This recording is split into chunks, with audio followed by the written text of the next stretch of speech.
Hey guys, welcome back to I.O. We're doing a bit of a different video today because Azzyland has decided to join us for an interview. Hello! Hello! People of the internet. People of YouTube, Alright, so do you want to get right into it or what? Yeah? I got a couple of questions for you. Okay, shoot. Okay, so you've come like a long way since I first met you. I think that when we first met, you had about 20,000 subscribers and that was when you worked here. Yeah. And then in your first year, you just blew up. Like you hit, I think, 1 million in your first year, or like year and a half or something like that? Something like that, yeah. Right, now you're at 6 million, 6.3 million. So tell me about your journey. My journey, it's definitely been a fun one. Like I was in school, wanted to become a doctor, mainly because my parents wanted me to become a doctor. I finished my undergrad, I have a Bachelor of Science in biology, and I just like wasn't happy. Like I didn't like it. I was like starting to start the whole process for medical school, and I was also doing my YouTube channel for fun. Like did not want to make it my career. You know, I was doing this for like just for fun. Like it was fun. Right. And then when it started to blow up, I was like, why am I doing this? Like my parents like kind of hated me for a bit for it, but then they understood eventually. Sure. So what's your typical day like? My typical day is I wake up and I make a thumbnail, I record a video, I come up with video ideas, I talk to my team. It's my typical day. Sometimes I go out with friends, but like work-wise, that's my typical day. So you make a video every day or multiple videos every day? Depends on the day. I always make at least one, but sometimes I'll make like up to 3 videos. You were bullied when you were growing up. How did that shape you as a human being? Well, it just like taught me that you can really put someone down, and for no reason, like people who don't deserve it. And it taught me how to treat other people, and that's like not a right way to treat people. So how do you feel about the bullying culture that's such a huge part of the YouTube identity? I think it's gotten worse because people on YouTube, they have no fear. They're behind a screen. You know, it's so easy to bully someone when they're not in front of you, because you bully someone in front of you, they could punch you out. Like yeah, for sure. On YouTube, like you're kind of a coward when you're bullying someone. I'm just saying. Like either way, it sucks, but I think there's like a whole level of safety when you're a bully on the internet. Exactly. No, I totally agree. So how does YouTube and social media affect your mental health?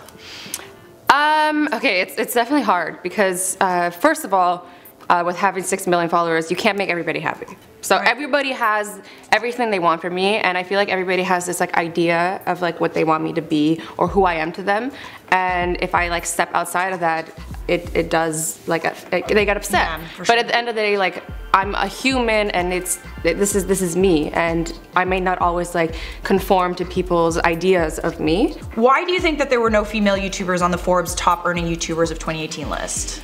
I guess that's a bit difficult. I think there's like a lot of factors that go into it. I think there's a lot more fans, like for example, who are more okay, how do I say this? For example, you know when you're growing up and then like a lot of boys and girls would watch male characters like for TV shows, but then if there was like a more feminine show, it'd be more likely that girls would be watching it. So I think it kind of has to do with that. Like I feel like sometimes people are stuck in these social structures, like where boys think like, oh, I shouldn't watch girls or I shouldn't watch girl shows. Sure, yeah, no. That's but again, this is just like a huge theory I have. It could be something completely different. No, so on that point, how many of your subscribers are men? I have a 70% female audience. Okay, there you go. So that's a very interesting take on it, because a lot of people say that a lot of the criticism that you've gotten lately and just in general is that only men follow you, people only follow you because you're attractive, a very attractive woman. So if my argument to that is that there's a lot more attractive girls than me, and I think yeah, maybe it might help, but if that was the case, the top YouTubers on YouTube would all be attractive females, and for sure they aren't. They're mostly men. Mostly men. So it's just not. There's no statistics to back that. That's just people's opinions. Yeah. I'm sure, yes, if you could show a statistic where that's true, I'd be like, for sure. I'm a science girl. Like I'm all about statistics. But if you can't show me a statistic, then I'm like, you're just that's your own opinion. No, definitely. Yeah. Okay. So how do you think that women can get on the list in the future?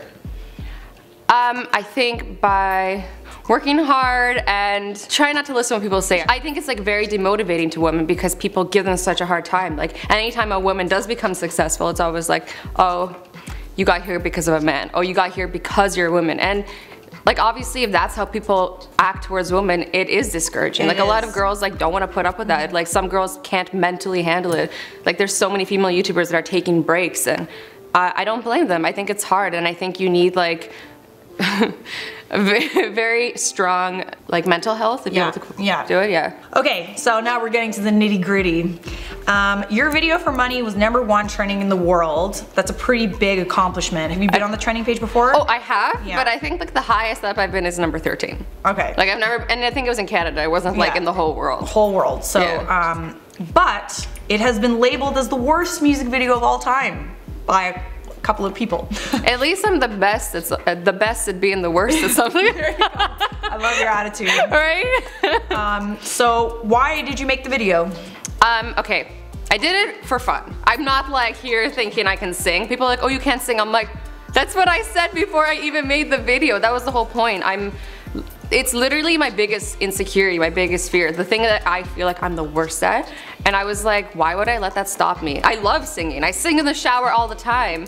And I'm like, why can't I share this with the world just because I'm bad at it? Like that's just the worst mentality. There's so many people who, if they don't put themselves out there and try things, they'll never get better. And that's the only thing that really upset me about the hate was, I don't care, I can handle the hate, but it's discouraging other artists from trying because they think, oh, if I'm bad, I shouldn't put this out there. Like, no, even if you are bad, like, as long as you're having fun, just go do it. Just like, try and try again. Try and fail, try again next time. So on that note, are you gonna try again? Are you gonna make another video? Not in this, not in the same genre, but I wanted to try something a little different. Like I wanted to try different characters, and I want to kind of try something completely different. I don't want to give it away yet, though. Okay. Like completely on a different side. That's super exciting. What was going through your head before you really? I know we talked a little bit through text messages before you released your music video. So what was going through your head before the video dropped last Friday? Well, I completely knew that it wasn't. Well, okay, I knew it wasn't gonna do amazing in the sense of criticism. I knew people weren't gonna like it. And I still wanted to put it out there because, like I said, it's fun and I wanted to share that with people, and I wanted people to think like, hey, I can still do things even if I don't think I'm the best at it. Like that's, I think, the mentality everybody should have. For sure. Yeah. So tell me a bit about the music video and like what it's about, because I think a lot of people were a little bit confused about it. Okay, it's kind of like the typical rap cliche. So it is a little bit of a parody on like what rap is, but mainly on rap that I grew up listening to. So it was always like, you know, these like auto-tuned rap videos that were like all about money, and the reason I decided to do that is because it's the music that I grew up listening to and the music that motivated me as a kid. So when I was growing up, we didn't have much. My family is from Yugoslavia, and they had to flee during the war. They lost like a lot of family. They lost their jobs. They lost everything, and they came to Canada with like nothing. So like, I grew up in a little bit of a struggle. Yeah. And like this music is what got me through. Like I'd listen to music, it'd motivate me. I'd be like, wow, like these rappers, like they also came from nothing, and like look at them now. They can like buy anything they want, and you know, that was like always like my motivating factor. But now I realize it's like not just about money, and it's about the people who took you there. So it's kind of telling my story of like having these like this motivation. Like I gotta do it for my parents. I gotta make sure that they aren't struggling, make sure they have money. And then when I finally get the money, I'm like, oh, it's not just about money. Like it's about the people who got me there. It is about my family. It's about my fans. It's about my friends. So I think I kind of like tell the story. For sure. But I think that was a little lost. Maybe it was a little bit lost. It's hard to tell a story in a song. It is. It still needs to like rhyme. It needs to do this, and I'm not a musician. So I just wanted to ask you, the version that you showed me, like I feel like it was a year ago at Rebecca's birthday, did it change since then? Did you add more auto-tune to it, or did you? Yes. Yeah, you did. I don't know why you did, because it actually sounded really good as it was. Well, it wasn't me who added it. We had like a sound engineer who did it all. Like I don't know how to do that. Like I don't even know how to add auto-tune. For sure. So I had somebody else in charge of that, and he's the expert, so I kind of just like was like, let him do it? Yeah. I personally feel like the version that I heard was great as it was. As he was.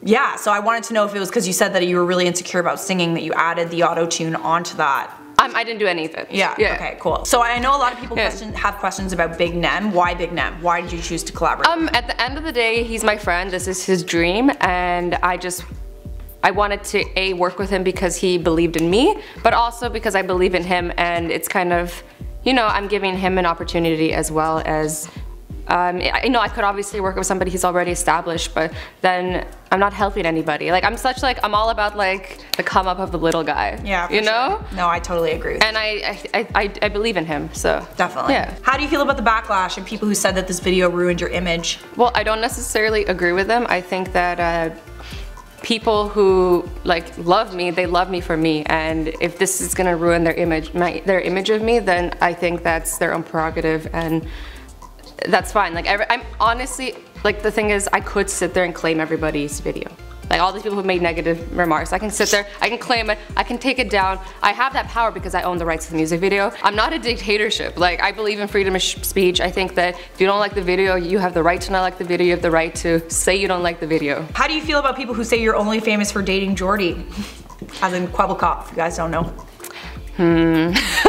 Again, this goes back to like, oh, women can't do anything on their own. It's like, it's just like such a slap in the face for like women as a whole for me. Like, and I think, yeah, what, like I can't date him just because he's famous, and it's such a thing because I love him, and it makes me feel like awkward. Like, I can't be in a relationship with this guy just because he has followers, and now suddenly my whole career is nothing. Yeah. I do all the work myself. Every day I work by myself. He never helps out. I don't even make that many videos with him, you know, and I quite frankly get more views than he does. So it's like, and I don't mean that in any way, like, and I'm not saying that in any negative way towards him, but it's like, it's relevant. I think it's relevant to the question for sure. Yeah, it's not like if I was using him for that, I would have been long gone already. Like, I've already accomplished. It's not like everything you wanted to dating him is not helping me right now. Like, maybe it has in the past, but it is definitely not anymore, and I'm just solely with him because I love him. Oh. Yeah. There you go. Facts. Facts. What kind of example do you want to set for your friends? I want to set an example that people can be whoever they are, love whoever they want, follow their dreams, and just do whatever makes them happy as long as they're not hurting other people. And I think that's like the best way to look at life. I don't understand people who give other people a hard time when they're not hurting anybody. After all, like, what is the point of life other than having fun and making sure everybody else around us is having fun? Do you think that you're gonna be a YouTuber forever? No, absolutely not. Like, I think that being a YouTuber has a shelf life. At the end of the day, you know, maybe when I'm 50, nobody's gonna wanna watch me, and for that reason, I do invest my money. I have a real estate business on the side. Wow, I didn't know that. That's very cool. Oh, so I have like other projects I'm also working on, but it's always good to be smart with your money and smart with everything in your life. That's why I always like, there's always like these kids who are like, it's my dream to be a YouTuber, and I'm like, follow your dreams, but it's always safe to have a backup plan. Like, it's always important, I think, to go to school. Like, even though I made like a lyric in the song and it was like something about dropping out of school, it was just like, it made sense in the video, but like, I dropped out of medical school. Like, I finished my undergrad. Like, I didn't drop out of high school, and I think it's still like, you don't have to, but I think it's like, it's a good like backup plan. Yeah. Awesome. Knowledge is power. Most importantly, pineapple on pizza.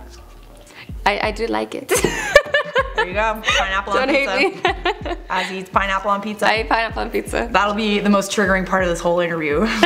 Just watch, all the comments are gonna be angry about that. All right, well, that's all the questions that I have for you today. Yeah, okay. Thank you so much for joining us, Azzy. Thank you so much. I really appreciate you coming down here. Subscribe to Azzyland if you haven't already. She's a great YouTuber and a great friend and a great person. Yay. So, thanks again. Thank you so much. Thanks for watching I.O. Yeah. Yeah.